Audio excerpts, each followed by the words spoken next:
Okay, welcome back to another podcast here at Ball Over Passion. I'm your host today, George V underscore AFC. I'm joined by Chris, Curran, and Willow right now. We're discussing a kind of new topic for us right now. This is going to be a little breakdown about Roman Abramovich leaving and essentially kind of the implications of that. What will that mean for Chelsea? What will that mean for their future, short term, long term?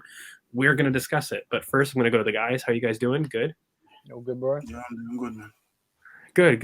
Why don't we just get into it? So it's been kind of crazy. Let me set the scene. So I kind of want to do this maybe at the start. And, we'll have a section on morals a little bit later in the pod. But let's just, from the very off, we're going to send our regards here at BoP over to everybody going on with the Ukraine and the whole situation. It's not something that really you want to discuss really globally. And right now there's a lot of real horrible things that are happening. But we send our regards over there. I think ultimately a lot of the reason where the global situation is so rife right now is because it's kind of a war for democracy for a lot of people.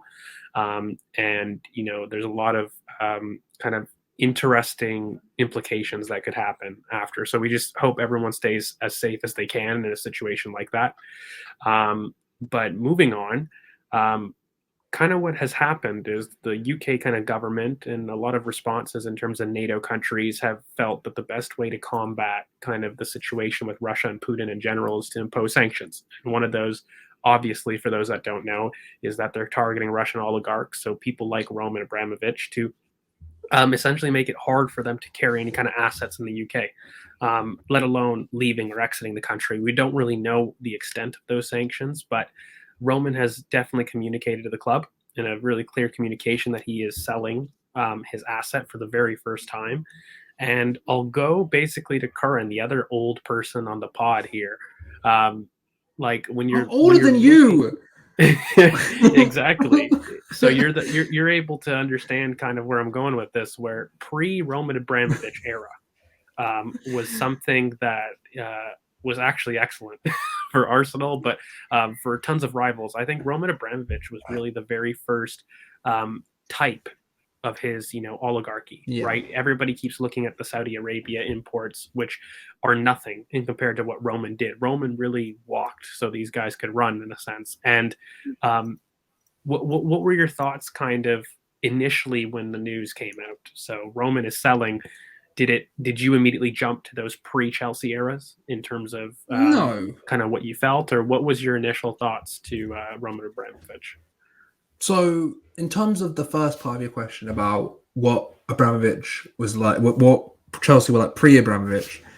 So, pre-Abramovich Chelsea were a decent club. They weren't, relegation fodder. They weren't Man City, where it was like they were a lower half of the table. They did compete for Champions League spots, and they did win an FA Cup or two, and they were a decent sized club.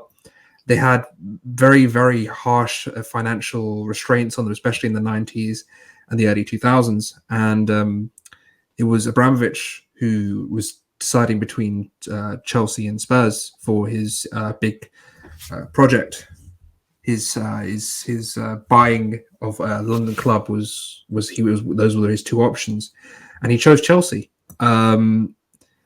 Honestly, in terms of what happened with in terms of what I think about now, I mean, if Chelsea, it's an odd situation because obviously they have a great debt to Roman in terms of just monetary wise, the amount of money he's pumped into the club, what some people have called financial doping and sports washing of Roman Abramovich's image. So there's a lot of money and a lot of investment that's gone into Abramovich and Chelsea. In terms of what it means going forward, if you look at Cobham is and still will be one of the best academies in the world. They have produced a litany of talent. If you can just look in the Premier League right now, from Livramento, Broha, they have a lot of talent. I mean, look abroad to Tammy, in terms of Tomori as well, Mark Guehi, just the list goes on. They have a lot of talent at their disposal. Whether that's going to be, we'll probably get into it, whether it's going to be now using those assets to create capital for future investment, or whether they will go into a more centric a route around their academy and really try and create their team around their academy and build around them, it will be an interesting debate. But in terms of what Roman has meant for Chelsea, it meant that they beat us to the first Champions League in London, which is still, it still hurts. I'm not gonna lie. And we need that trophy. And they've made themselves into a global powerhouse. I don't think they have the global reach that Arsenal do, and that may be just bias. But I'm not. I don't really No, well, it's care. not biased because it's just factual. They don't have the global reach that Arsenal do. They just They don't. don't have the history because actually, I would counter you, Curran, and I'll go to maybe Willow on this. I don't know if he agrees or not, but the pre Abramovich era was definitely a bookmark for Chelsea Football Club, both in trajectory but also in terms of what he brought to the league. It was unprecedented the amount of investment that he brought, the amount of lengths he was willing to go to, not just in terms of investing in training facilities, investing in every pillar of the club.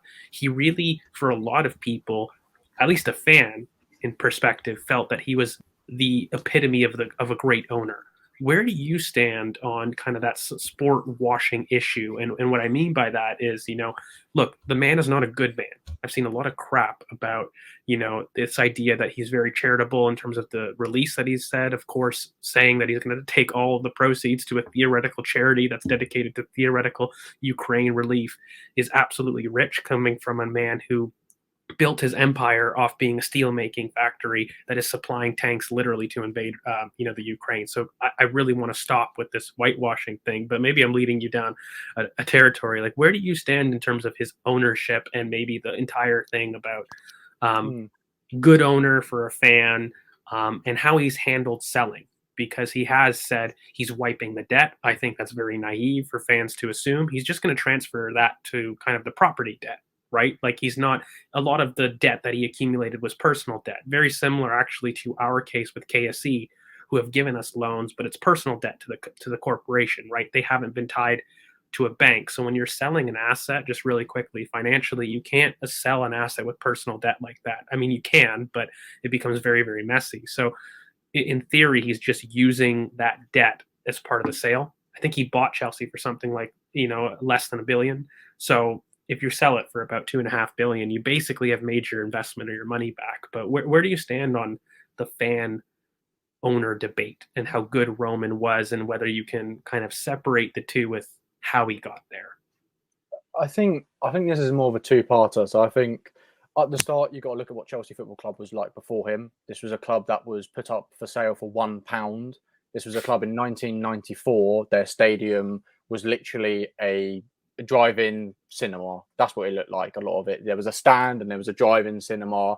I think the year he bought it, or maybe the years around he bought it, they came sixth, which was probably one of the highest positions they've got in the league in a very long time. They didn't win a league title for 50 years. So obviously they've got to be grateful for some things.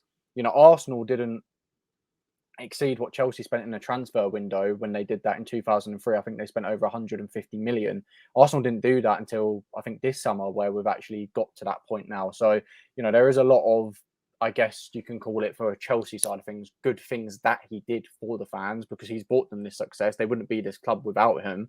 But you've actually got to look into the reasons why he actually bought Chelsea. And if you actually look into the details, it wasn't actually to be successful. It was to get his foot into the door into the UK.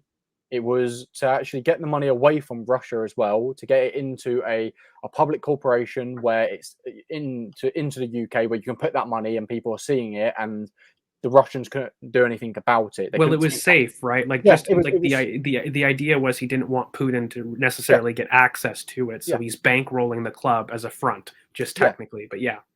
That's exactly what he's doing, because you've looked at other Russian oligarchs, and a lot of Putin he's taken their money and he's seized a lot of their money to spend in Russia on himself, on his campaigns.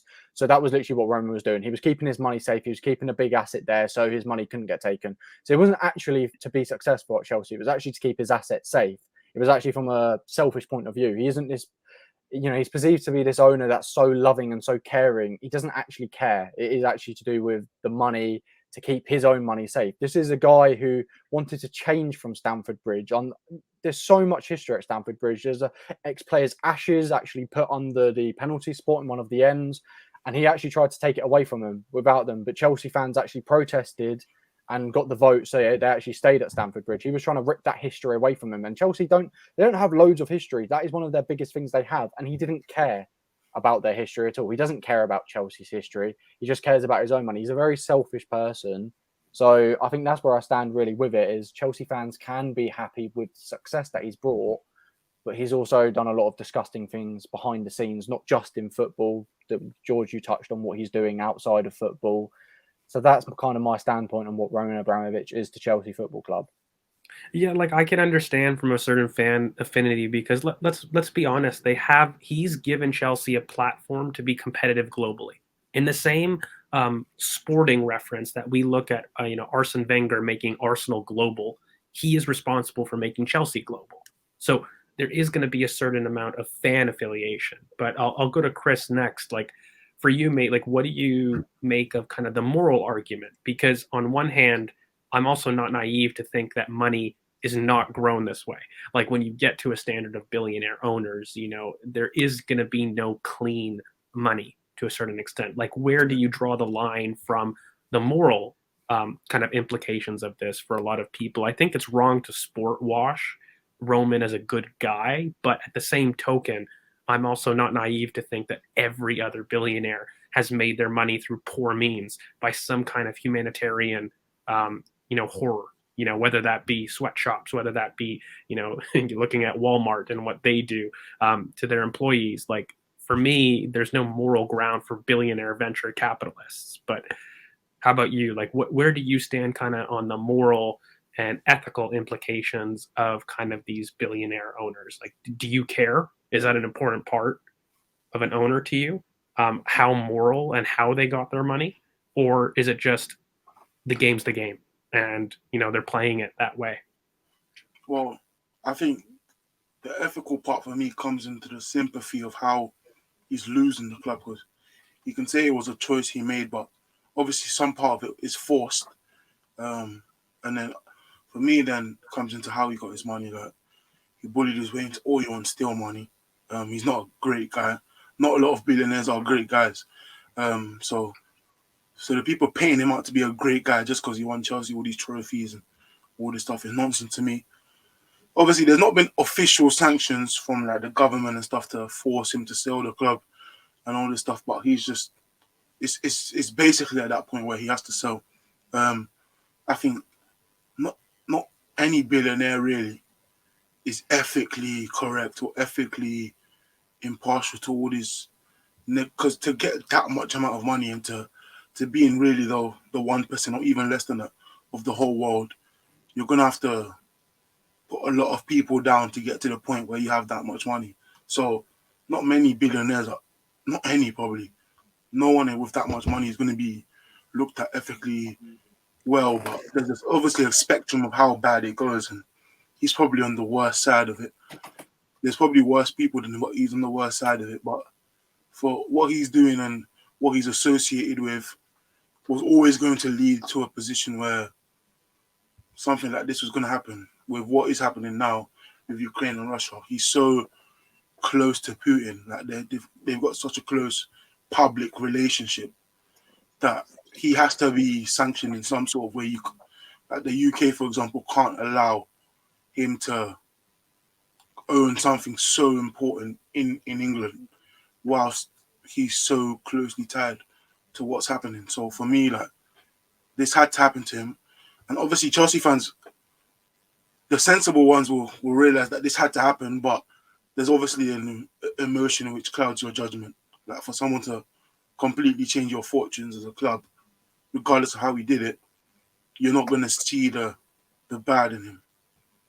You're going to view him in a different light. We all do, to be fair, right? Like, and we're fans, and it's not our responsibility to be the moral police. But I thought it was just an interesting discussion that we do got to preface it, because again, in terms of that's kind of the why he's selling and the moral issues with it. But just to paint a picture, he's been forced into kind of, guys, a no-win situation. I'm not going to lie, because look, we know the sanctions are coming. Let's not act like they aren't. I know they haven't been announced in the UK, but they've announced sanction on Usmanov already, who is part owner and was also a past owner of Arsenal.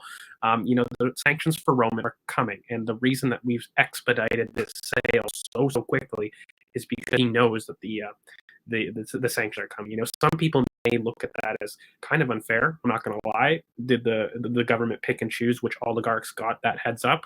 I'm not too sure. I don't really want to talk about that necessarily, but I think the short-term implications really mean that he's not going to get value for Chelsea.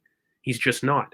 And furthermore, also, it's been kind of reported really reliably by Matt Law, who's a Chelsea correspondent too, which, shock horror. He's not going to be selling to other foreign people with similar stances, with similar connections to Russia or in that regard. So you cut off a market.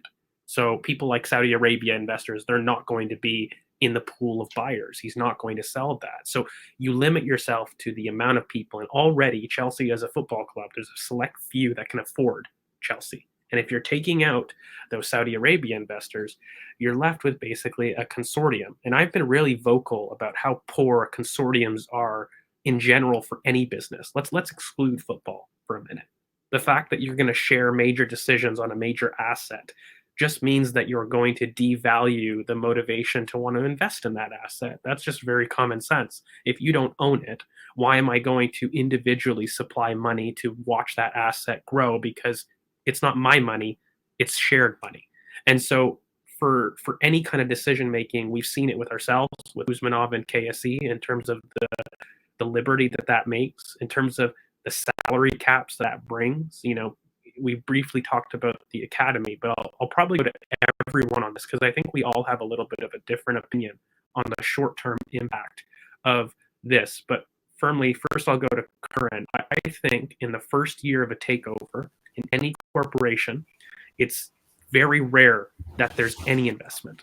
Typically, corporations perform an audit. They want to evaluate the asset that they've just taken over, and it's very rare in the immediate future that there is any investment in the first year, and maybe more. But where do you see the short-term implications of Roman selling, which, if we're to be believed, is probably going to be tied up in the next couple of weeks? Like, this isn't, they're going to do due process, and it might be a little bit longer, but they will announce a new owner this season. So how big of an impact do you think short-term this is for Chelsea? I mean, it's several. It's quite large, but I'll break up into different positions. So, okay, so today is the 4th of March, and when we're recording this, it'll probably be the 5th when you see this. The main issue that I have is, say it takes a month to complete due diligence. That's a month that you are not sourcing targets for next summer's window because you just don't have the asset. That's a month where you're not negotiating player contracts because you don't have control of the club. You don't have control of day-to-day decisions. So every day that goes on that completes this whole situation drags out, you're plunging the club into more and more uncertainty because you can't really plan for the next season without an ownership structure in place. You look at people like Marina. Is Marina going to be around? If you're going to have to look at specific contracts, so things like Antonio Rudiger, what's going to happen with him? If they're at George's right, it would break precedent for a club to come in, immediately invest. The only way I would see them saying, okay, we're going to put a massive summer transfer window kitty out or something like this, is a really disappointing end of the season and club and fan uncertainty. And they sort of panic buy and they go crazy and they spend like a 250 million pound, which would break all precedent, and it would be very, very shocking to me. But in terms of what we know and what precedent has shown in corporate mergers and takeovers, it doesn't work. Like, George is completely on the money about new ownership. It doesn't matter if you're in any business. If you're going into business and you're taking over a company, you're going to want to find out what you're taking over. You need to do a proper internal investigation into your operations, into your finances, into all of these things. And that means that you are wasting time that you will, let's be real, it's a very key Chelsea window because we can get into it if you want. You've got players, as I already mentioned, Rudiger, Jorginho, we don't know his future. A lot of the fan base, Aspilicueta, Lukaku, that there's a lot of unknowns, and the fans are clamoring for a Rice to come in, or maybe a Aurelien Tchouameni, or someone of that nature to come in to bolster midfield. Obviously, you've got the Haaland shouts from last year because fans want another striker to replace Lukaku. And then you've got players coming back from loan like Armando Broja, who's done very well on loan in Southampton. So you have to look at players coming back as well. So there's going to be a lot to do in a very short amount of time, and that instability will cause a knock-on effect for this summer, I feel, because in all honesty, clubs are starting now to look at what to do in the summer because of you have to get a lot of things in line. For example, initial contact, whether players are interested, agents, how the deals are going to be structured, and so on and so forth. So feelers are being started and made out for the summer. You look at Man United, who have had feelers out for players in the summer that there have been rumours about, like, for example, an Anthony or something like this, as an example. So my thing right now is every day this goes on, the more and more uncertainty and instability will happen with Chelsea Football Club. And if it takes, say, 6 weeks and we're in mid-April, and it's, a month and a half left before the summer transfer window begins, you're not going to get that ability to move quickly in the transfer market that you might want if you're a Chelsea Football Club. It's an unknown situation, and nobody knows for sure what's going to happen. But I mean, Willow, I'll go to you, mate. Arsenal have seen this twice over. When we initially made the first kind of buy with KSC, I don't know if people were around to remember, but we didn't spend, and we didn't spend at all. And that was also a consortium too. We had a split ownership, and what it brings is it's not even just a planning. Forget the first year of an audit, right? Like, forget that short-term impact for a second. How big do you think having a consortium, which just means multiple owners and multiple stakes, makes in making major decisions? Another thing is that stadium that Chelsea have, Stamford Bridge, it's in need of an upgrade. Roman was trying to do this for several years. I mean, he actually doesn't own the name, so he does have to go through fan groups in order to get it approved. But that stadium needs a revamp. It needs a modernization. And so it's a major expense that, he was planning to take on. In your opinion, how does multiple kind of decision makers impact a major decision in a club? Whether that's getting a new owner, a new technical director. By the way, something that I haven't seen people understand too is in new takeovers, there's somebody that is the fall guy. So whether that's Marina, Bruce Buck, like, there's something that's going to happen hierarchy-wise to dominate your authority as new owners. And so what does that new structure look like? Does Marina stay? We don't know. But it still adds to uncertainty to, again, in the immediate term, which I would imagine would make them struggle. Like, what is your opinion on having multiple owners basically making a decision versus one? Because I think that's a discussion that isn't being talked about, regardless of the money. Like, take away the money for a second. Having too many cooks in the same kitchen versus one cook, regardless of financial investment. How do you think that affects Chelsea's dealings moving forward? But the thing is who's taking it over as well. You're going to have a lot of rich people that are used to owning their own businesses. So when you take that into effect, that has got loads of decisions makings. Like, it's not going to be easy to sack a manager now. If you want a manager sacked, you've got to get loads of people on board with it. You've got to get the people to make the right decisions all the time. Any decision that's to be had, you've got to get majority vote, and that can be really hard to do. Arsenal have had that, to the point where, Usmanov can even get on the board for Arsenal because Kroenke wouldn't allow him there. So you may see stuff like that happen. The politics there, it makes a lot more of a toxic environment. The politics start coming out. I think as well, Chelsea over the years, they've made a lot of mistakes, but luckily they've had Abramovich's money to cover up the margin for error. There isn't any margin for error anymore when a custodian comes in. As you touched upon, George, people aren't going to be putting their own money in because it's not their own thing. So they don't have that margin for error. So they're going to have to get decisions right, because if they don't, they're going to be like us. Like Arsenal over the years, what can we say when KSC didn't own the whole thing?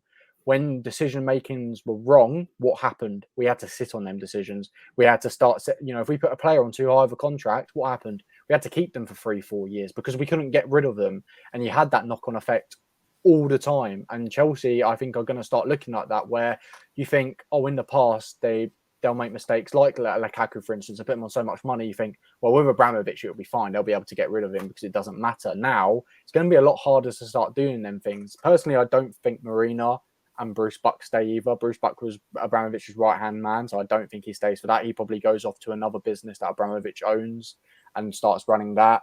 And as you said about the stadium, you've got a custodian now who've all got to make the decision.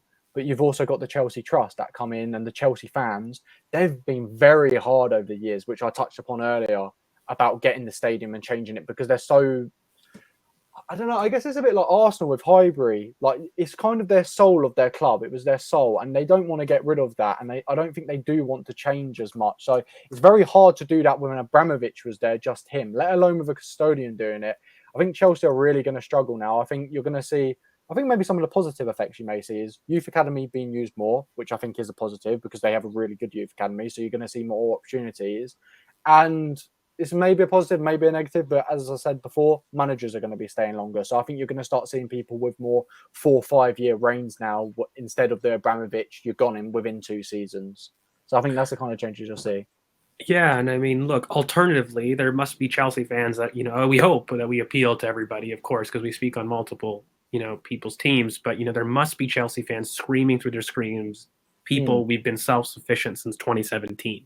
And I'm going to go to Chris because I think even in our few chats, we haven't really had a chance to really iron it out, but you have a different opinion, maybe more long-term, but I don't know about short-term, but what is your opinion in terms of the Chelsea fans that are screaming, we've been self-sufficient since 2017.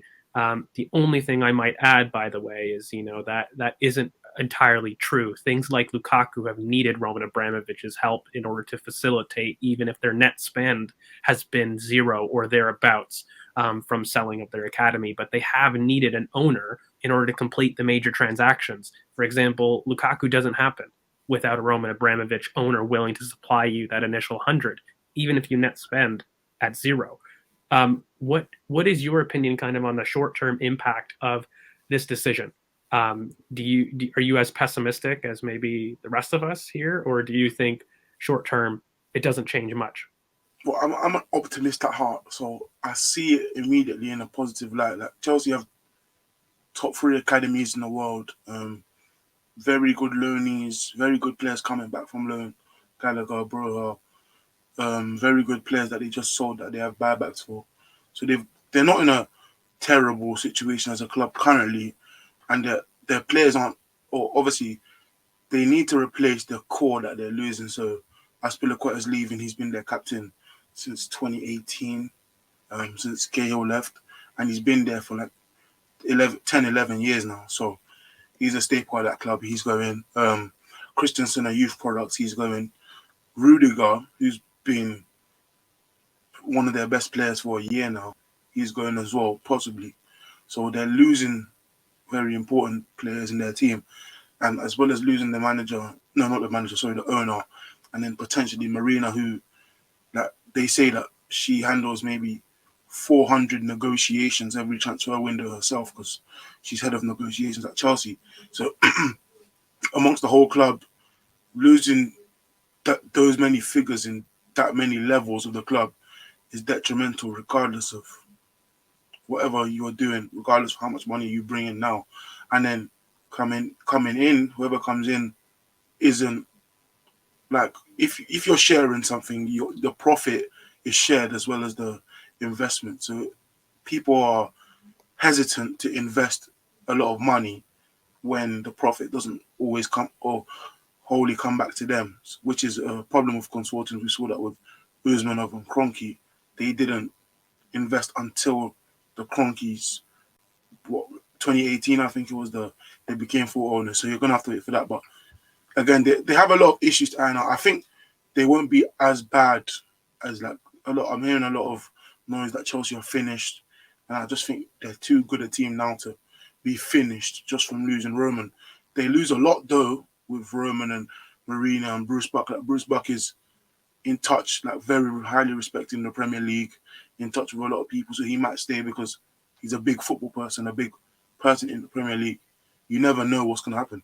I think this volatility in the club doesn't help. Like, with how they're going now, they just won the Champions League, and they've been on maybe a downward slope since the Champions League. So then this summer they spent what 350 million the last 2 summers. So this summer was another big spending summer where they still need to add players to their club because obviously they lack in some spaces. So to lose the owner and to lose your chief negotiator and to lose Bruce Buck is a significant issue. So yeah, I don't think they will be done, like a lot of people seem to think. I think there's some optimism, but more pessimistic for Chelsea than I am in general. I mean, so it is really difficult because I've said what I've said previously. And for me, this is massive to Chelsea. Like, I don't think there's a way that you can spin it where there are some silver linings of positivity if you're really stretching. But I've talked a lot on this channel about you matching up the ethos of your club, and fundamentally the ethos of Chelsea has been Roman Abramovich. His ability to shortchange managers, that's going to be gone.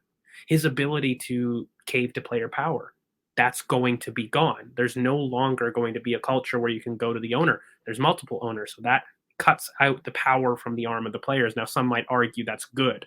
I would argue that's a very different set of how they achieve success. Agree with it or not, Roman Abramovich's model was the most successful in England since the time he's been here. No other owner or team has won as much as Chelsea has since he's been here. So for me, it's a difficult one because when you're looking at it, guys, like the idea of there being an audit, a very real and likely possibility. What we've talked about with the multiple decision makers, a very real and likely possibility. You know, Chris, when you're talking about Rudiger, Christensen, and Aspilicueta leaving, Roman could have potentially secured those players on larger wage contracts. He would have approved those things. This is no longer going to be the case. There's going to be a wage cap. There's going to be a salary cap. Yeah, they've been negotiating these things for a year, maybe two, and it's now put on hold just because of this, that they can't do it anymore. Exactly. And there's going to be a cap on your expenditure. That fundamentally is going to change a club who no longer had a cap, regardless of whether or not that you've built your loan system to a degree that you've been able to finally fund some of the major acquisitions since 2017 with a net zero. But your owner has still been responsible for the major acquisitions in Havertz, the major acquisitions in Lukaku, putting up 100 mil, no problem to get that done so that you had the freedom of mind and the peace of mind to execute those loans is an extremely different prospect. You are dealing with kind of a situation that really Chelsea haven't done. We have no sample of a Chelsea that's operating within their means. I'm lying. We do, and it was pre-Roman Abramovich. Like, we have seen that. So for me, to kind of automatically assume and whitewash really the most positive aspects that a new owner is going to be invested at Chelsea, hogwash. He is selling right now under duress, something that he doesn't want to do. He's not waiting to find somebody that will care for the club. He's waiting to get his money of his valuation and leave. And that money, by the way, is coming to a consortium of 6 or 7 people. Do you think 6 or 7 people really care about the future of Chelsea? Is this a considered takeover? Is this somebody that has not happened under duress? Like, I just find it very ridiculous. The one thing I will say, Cobham is one of the best academies in the world, rivaling basically Arsenal and Hale End and La Masia. They're arguably, and Cobham himself could even be higher. They're among the best academies in the world. So they'll definitely have an opportunity to maybe not fall down to completely relegation. I think that's hyperbole. But I have said in group chats and in other places, this changes the trajectory of Chelsea Football Club from being title challengers, in my opinion, to top 4 challengers again. That is the trajectory that the impact has for me, because when you're looking at the salary caps, the wage caps, the spending expenditure caps that's going to happen, it limits your potential to operate in the same way that's made you successful for over 15 years. You're no longer going to have to do that. And it's not a sample that we've seen before with Chelsea. When you look at it, the long-term and the short-term finances, they're thrown into a loop, because with diluted interest, it's unlikely to kind of motivate any kind of major investment from a lot of people who are sharing the profits and sharing the losses. So really, really difficult for me for Chelsea to know where they're going to be. It's really nice that Thomas Tuchel has said he'll stay on regardless. But for me, that squad has a lot of bare bones when you start to really look at it. When you start to really deep what that squad is made of, despite having Broja, Gilmore, Gallagher, players to come back, Livermento, those players to come back, that's fine. But when you're losing a major defensive pillar in Antonio Rudiger, you're losing a backup in Christensen, you're losing one of your stalwarts, a legend of your club in Azpilicueta, all in the same summer, that you don't have money to spend and you're going to have to rely on what you make because the financial investment from owners is not going to be a factor. It puts a lot of pressure on, again, a hierarchy that we don't even know who's going to be involved. So for me, I think Chris disagrees. Chris, do you want to combat that? I think he was disagreeing about something else. Was he disagreeing with something else? But maybe Yeah. I'll go to current, or Willow, you're speaking. Long-term kind of implications. I felt that this will absolutely affect Chelsea Football Club long-term. I think that there's no way that you can really, even with a nice academy, can say that they're operating in the same way. I think it's they've reached the epitome fan wise of the best possible owner. If you had to write a fan owner on paper, Roman Abramovich, bar the moral implications, but pure sporting wise, there isn't a better owner than Roman Abramovich. I think, as I said, I think there's positives and negatives. I think, they could have maybe kept a manager and had a longer reign, and they could have had, because I don't know if I really say, have Chelsea had like an era, and I don't mean I mean like a 3-4 years where it's completely just them. I don't know. Under one manager, they always get rid of, and then they have a badge in, and they come back in. So they used to, previous to Roman Abramovich, and they didn't compete. I know, but that's the thing though. Like you look at maybe a Pep or Arsene Wenger or an Alex Ferguson, and I speak to a lot of Chelsea fans as well, and I think they've always wanted that as well, where you've kind of got that defining bit. It's always hit or miss, hit or miss. They have been the most successful, as you said, George, but I don't know. I see good things and I see bad things. I think, it could be really bad custodians, the decisions don't get made, and there's not that investment. And as you said, George, the manner and where they're having to sell, it might not be to people that really care. They just want to get a quick money. They want to get an asset. They want to build it up themselves and just care about getting their pockets bigger. Or there could be the positive side where they do keep managers for longer. They do have a project where they are that successful team for 4 or 5 years, and they use their youth team, as you've said. Cobham's one of the best youth academies there is. So if you do utilize it properly, then you could have a really good era. You could have a really good time under the right manager to get used to a group of players and actually build something amazing. So there is the good part of it, or there could be it goes one way or the other. It could be really good. It could be really bad.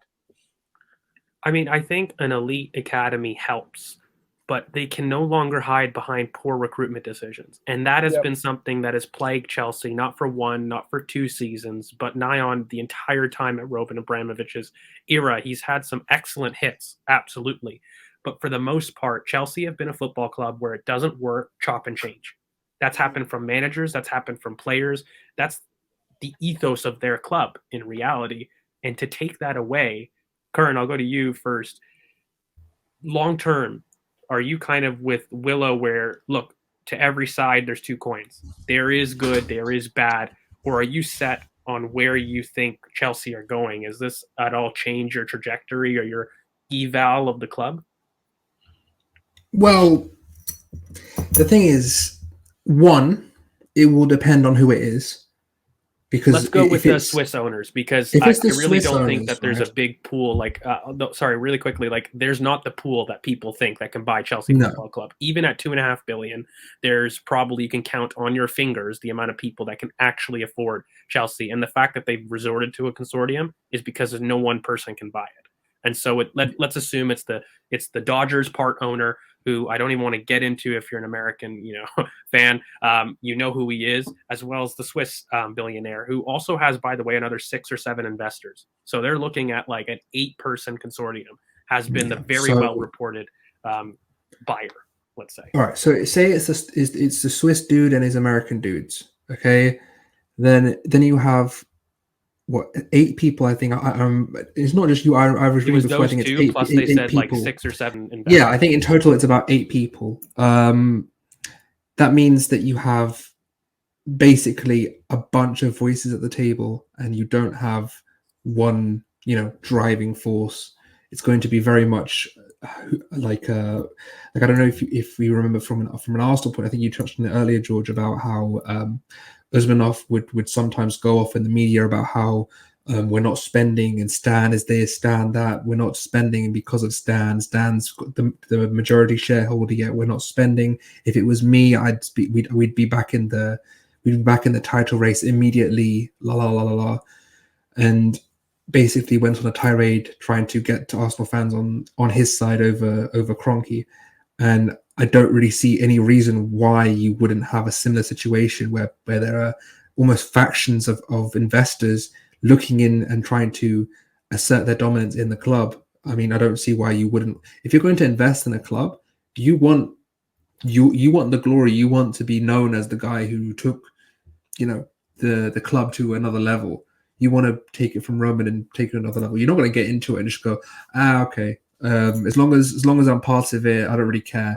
My legacy doesn't matter. These are legacy moves, and if you're going to be saying that it's going to be 8 people vying for that one control, and how much the other issue is they're going to have to restructure their behind the scenes, their footballing department. So who are they going to bring in? Are they going to go for someone?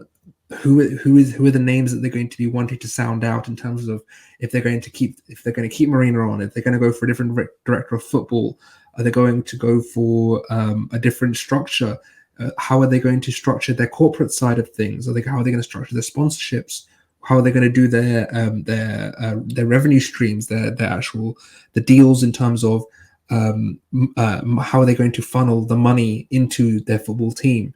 So there's a lot of factors, and the reason why I'm more pessimistic than some is let's keep it a buck.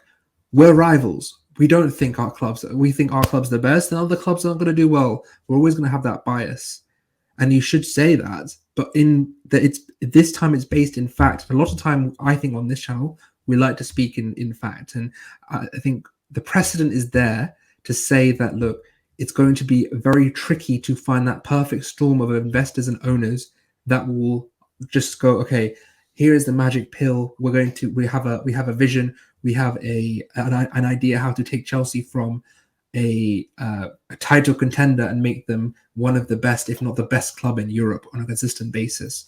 So in summary, it's just a case of I don't know where that magic bullet's going to come from. And if it does come, fine. But if it doesn't come, you're looking, as George said, top 4 contenders.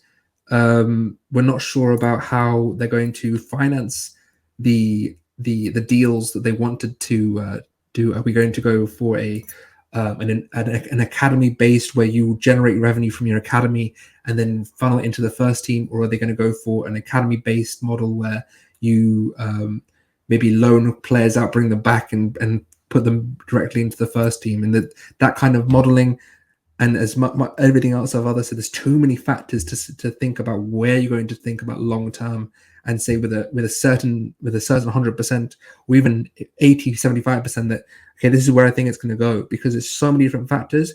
But what I would say is it's not looking great from a Chelsea point of view.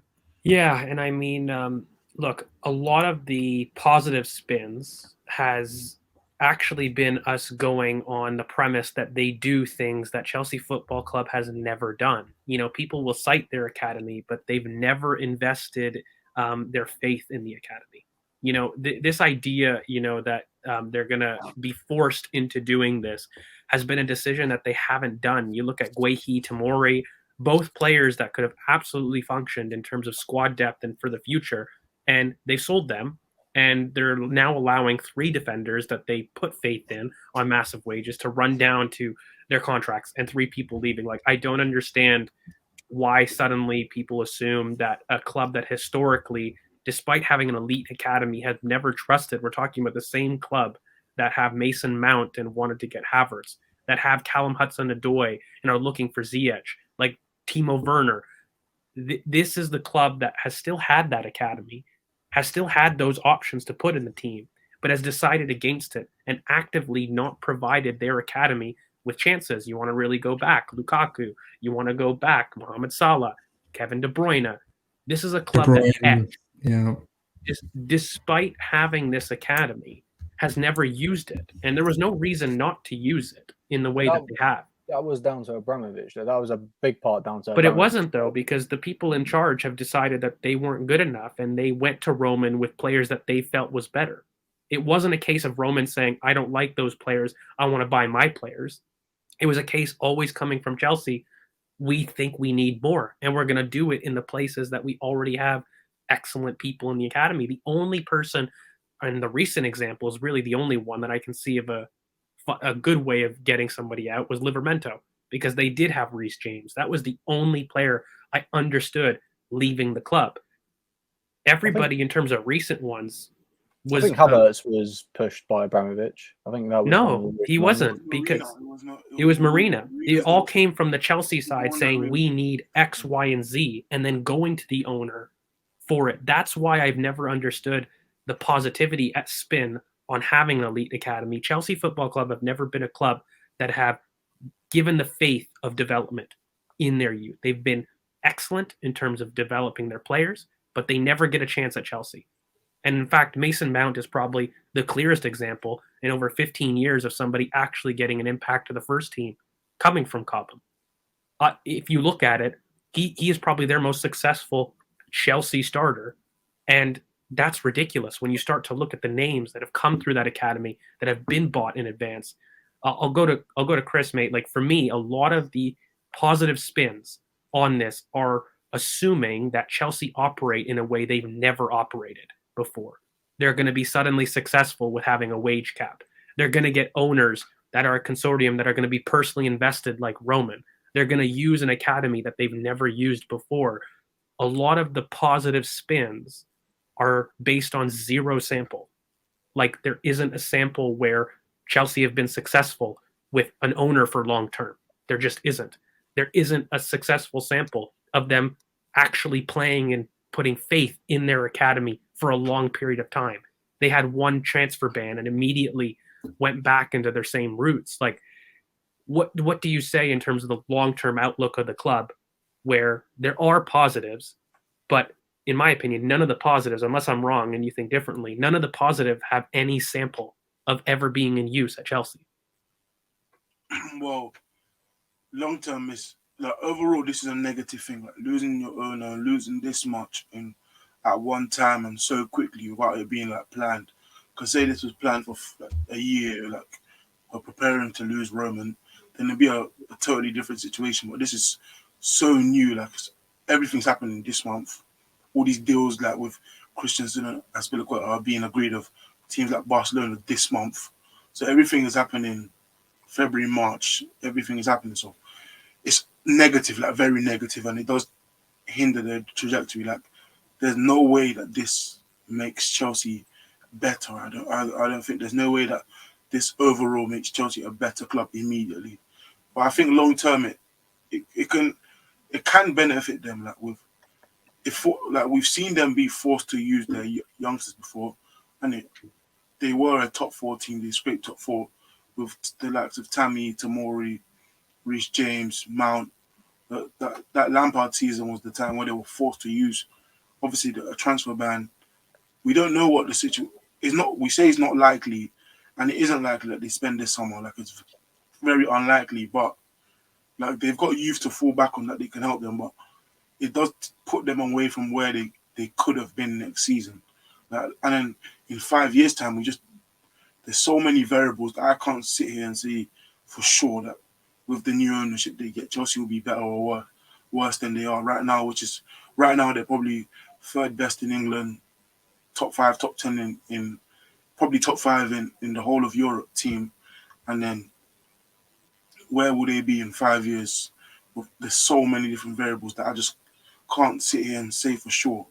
But I think if someone said a negative opinion, is more likely that they'll go down from being the third best team in England and 5th best team in Europe. I think it'll probably go down from there in the next 5 years. And I think they have to, like, the academy has been a fallback plan of some sort for Chelsea. Like, it's been a money making machine, something for them to fall back on. So in the next 5 years, do I think they'll fall back on them? I'm not sure. Do I think they should use it more? I always have. Like, they've got so many good talents that they have to use them more. But maybe forcing them into using them more is a good thing. Or the new owners come in and try to appease the fans and do the same thing Roman did when he came in. Splash 100 mil, splash 200 mil, splash 300 mil, and try to keep the same regime going. But you just don't know. Like, I don't think Chelsea will be as good as they are in the next 5 years' time. So 2027, I don't think we'll be sitting here saying Chelsea is guaranteed the third best team in England. They just won Champions League and are top 5, top 4 teams in Europe. Part of the reason I think, guys, I'm so pessimistic and so hard on this is that I think that Chelsea were on the precipice of something special. If this had not happened, looking at what Tuchel had, looking at the power that Roman had, the ability to kind of take the next step and overtake Arsenal was actually a very real fear, in my opinion, because while they weren't really close in terms of league titles, the European success has been immense. And with Thomas Tuchel, he's been very successful in the time that he's been in England. And with the backing of Roman Abramovich, in theory, that's a scary prospect. An unlimited owner with a very competent coach who does good footballing decisions. Do I think he can be improved on? Do I think he's absolutely elite? For me, he's not quite elite, but he's very good at what he does. And he was a person that would take them to the next level. Now that kind of gets thrown into a spanner. We don't have that unlimited blank check. We don't have a lot of those predictable variables that we can't really say good or bad. But for me, I kind of want to get everybody off the fence in a quick fire round of where do you see Chelsea in 5 years? I know it's impossible to predict, but I kind of want to gauge what everyone's opinion is before we wrap up. So for myself, I'll go first. Again, I'm very pessimistic on what this means. I think Chelsea Football Club are in for a rude awakening, their fans as well. Again, with all that I've said and how harsh I've done, it's not going to be relegation or even mid-table, something like that. That's ridiculous. But I absolutely think it takes them away from any kind of title challenge in 5 years, and it puts them within top 4 challengers, and they're going to be challenging for Europe. They're going to be in that group of teams from basically 4th to 6th, and they'll do well to get into 4th. That for me is kind of the impact, as opposed to basically being a guaranteed title challenger. Whether it works or not, who knows? Like, they could have had a year like this year, but everyone could say with confidence they were a title challenger in the summer. I think that no longer becomes the case with Chelsea Football Club, but rather it's not guaranteed. So that's my evaluation of their trajectory. Curran, we'll go around in a group quickly. What do you make of Chelsea's trajectory? I would say Arsenal 2013 to 2017. I think top 4, maybe an FA Cup in there, but like nothing crazy to write home about. I think the next 5 years for Chelsea is very much, and this is just our personal opinion. It's not. Again, it's there's too many variables to go about and think. But if I'm going to look at like a period in Arsenal's history, I'm going to say about Arsenal 2013 to Arsenal 2017, maybe a title challenge in there, but nothing really sustainable. Maybe a bit of a trophy drought. I just think that there's just too many issues there in terms of ownership structure, in terms of footballing acumen. Who are they going to get in? How quickly can they do it? How quickly can they move in the next few weeks and months? Because that's going to be vital for the next year. A lot of projects like Arsenal's are coming on the ascendancy, and I'm not going to say that with jest. You can see that Arsenal are on the up. You can see that projects like even though Man United are not doing great at the moment, with Ranić and the correct recruitment, could you see them coming back? Maybe. Liverpool will have to. Yeah, I don't want to either, Willow, but you never know. The other thing is obviously Man City and Liverpool have issues. They need to sort out their recruitment for the next cycle. Their squad is aging, and they need to either decide whether to go all in on certain players or rejuvenate and renew because their squad is looking a bit thin. So around the league, there are definitely projects. I mean, I'm not even going to talk about Spurs because they're Spurs and they don't deserve any type of mention in any of these debates. I'd rather talk about Wolves than them. But in terms of projects that are on the up, there are quite a few projects, and if they are careful, they will drop into that top 4 and maybe even Europa League 1 or 2 years. So it's tough for them. Speaking from experience, Arsenal do know what it's like to slippery slope down into a period where they're not challenging for major honors, they're not taken very seriously, and there is a kind of turmoil within our standing. And, Willow, I'll go to you, mate. Like, I know I don't want any splinters here and secondhand splinters, no sitting on the fence. Where's your position in 5 years? We've done the context part. If I had to get you a bet where you see Chelsea in 5 years, where are you putting your money? Look, I think my first side of the argument was completely negative, and I think my second half of the argument was more on the positive aspect. But if I'm going to go with one, I'm going with the negative one. The less margin for error, they're not having the money to actually be able to cover up. They're not the opt-out clauses that are there for Chelsea. I really, and I don't think we talked about, I think their squad needs an overhaul. They've got 3 of their major key centre-backs going. They've got, Jorginho who's aging, Kante who's aging, Lukaku already seems like he's out the door. They need an overhaul. Like, they're going to have a lot of major surgery needing to be done. And under a custodian with 7 or 8 people who need to make a lot of decisions, it's going to be very hard to do. And as we touched upon, they're not going to have a best transfer window this year because no one does that in their first year of taking over a business.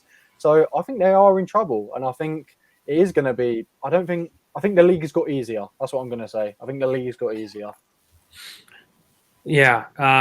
Finally, Chris, mate, last but not least, where's your trajectory? No splinters, please. I never. We've done the context. I think we've been fair to many sides. Where do you stand? Well, I think so. We know Man City, they're gonna be there in the next 5 years. Yeah. So Man City probably, I'm 90% sure they'll be better. They'll be a lot better than Chelsea. So we can say they're not going to be the first best team in the league, but I think they're in some sort of luck with teams like Spurs, who are currently in a lot of trouble, with their manager saying that he needs to undo 20 years of turmoil. United, we just don't know where they're going. We don't know who their next manager is going to be. We don't know who they're going to buy next. Is Ronaldo going to leave? Is Bruno going to leave? Is Pogba going to leave? They all want new contracts. So I think they're in a bit of luck that the 2 teams and Arsenal are very young, so they're on the come up. So in 5 years' time, they'll have a lot of their players either 25 or 27, 28 entering their prime. So they'll probably be in a lot of better position than Chelsea. But I think now we can safely say they're the 3rd best team in England and top 5 in. I'm not the only one that thinks they're top 5 in Europe. I think probably the 5th best team in Europe, 3rd in England, and then in 5 years' time, I think 5th. Yeah, you're probably right. 5th. Yeah, so top 5 in Europe, 3rd in England. I think in 5 years' time, there will be 4th or 5th best in England, and then top 15 in Europe.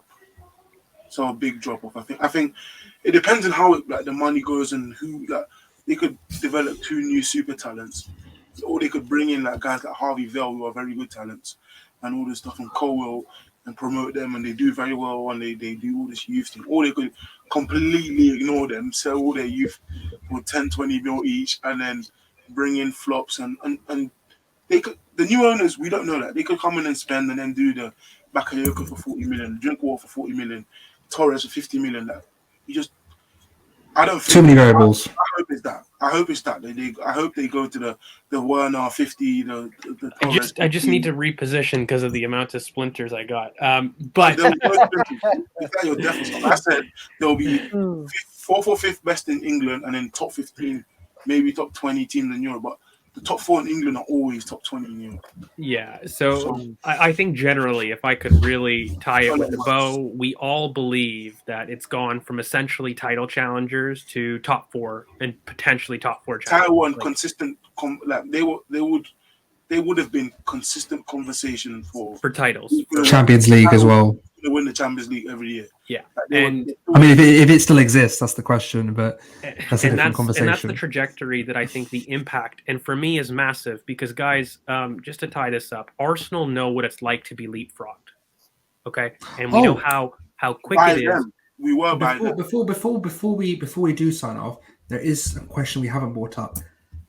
How do if this? I mean, we don't know if it's going to go through, but if we do get the so-called Super League, does that change your No, it doesn't. projections for how that ownership turns out? Because if they're No. involved in the Super League, that's a massive. They're so old though. Chelsea are so old. Like Aspi is 34, Kante is 30, 31. They're so old. Like their biggest players. There will never be a Super League in the same format that what it was, which was essentially a free market to the top 8 teams. And that was the major benefit. Everybody will get major financial incentives, but it's a case of all the boats in the same tide were kind of rising up. It's not going to be advantage. Everyone's going to have the same money. Yeah, like if anything, yeah, it's only a comparison between teams in the Super League and not, but not individually within the league. None of that will change, and so that's why the Super League isn't really a factor. But in general, we're kind of pessimistic on really the future for Chelsea, and we know what it's like to be leapfrogged, and we were leapfrogged. Let's have it right. Let's call a spade, right?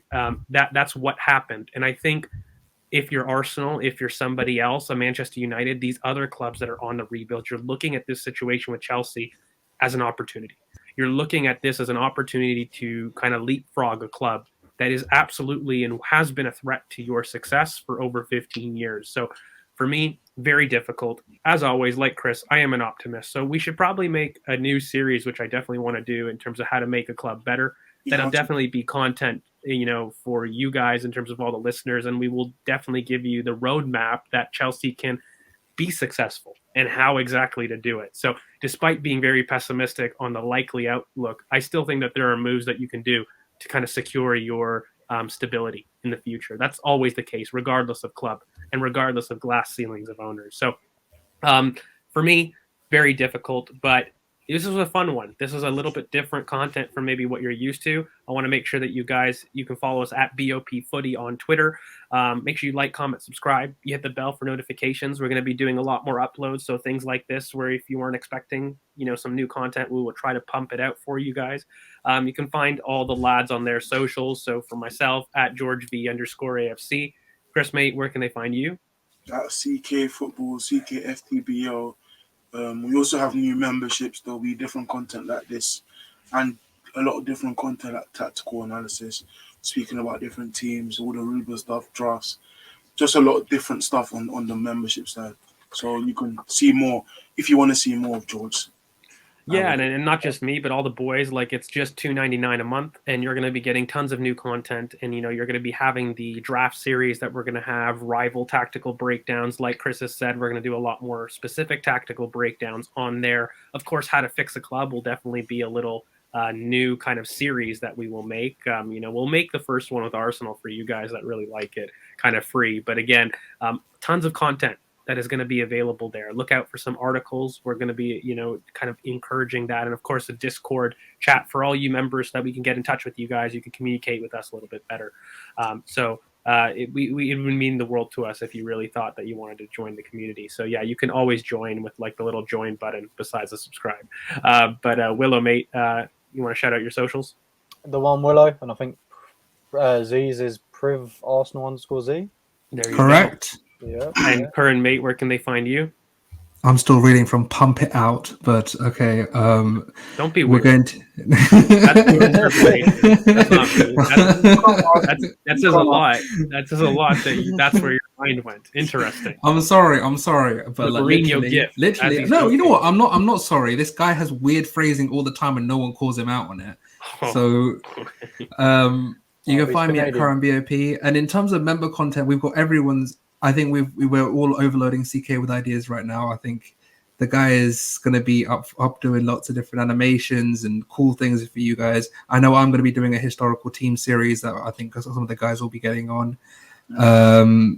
We're going to be doing a lot of content in terms of what the next couple of months.